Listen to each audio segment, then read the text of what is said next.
বিশ্বনবী পাগলের মতো একবার হাউজে কাসারে যাবেন, একবার সিরাতে যাবেন, একবার পুলসিরাতের দিকে, একবার হাউজে কাউসারের দিকে পাগলের মতো দৌড়াতে থাকবেন। তার কোনো গুনাহগার উম্মত যাতে জাহান্নামে ঢুকে না যায়, সেদিন কেউ সুপারিশ করতে পারবে না বিশ্বনবী ছাড়া। এজন্য 5 নম্বর আল্লাহ বললেন, মান যাল্লাযী ইয়াশফাউ ইনদাহু ইল্লা বিইযনিহি।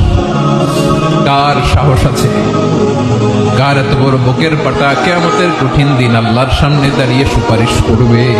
কারো ক্ষমতা, কারো ক্ষমতা নাই। বিশ্বনবী সেদিন সেজদায় পড়ে উম্মতের জন্য কাঁদবেন, সবাই কাঁদবে, নফসি নফসি, আল্লাহ আমারে বাঁচাও, আল্লাহ আমারে বাঁচাও। বিশ্বনবী বলবেন, উম্মতি উম্মতি। বিশ্বনবী আমার জন্য কাঁদবেন, আপনার জন্য কাঁদবেন, আমাদের জন্য সেদিন কেঁদে কেঁদে জাহান্নামের দরজায় দাঁড়িয়ে আমাদেরকে টেনে টেনে জান্নাতে ঢুকাবেন। এজন্য এই বিশ্বনবীর ভালোবাসা যেন আমাদের হৃদয়ে ভরপুর থাকে। আমার ভাইয়েরা, প্রতি শুক্রবার বিশ্বনবীর উপরে বেশি বেশি যেন আমরা দুরূদ পড়ি। আমরা যখন বিশ্বনবীর সালাম দেই, দুরূদ পড়ি,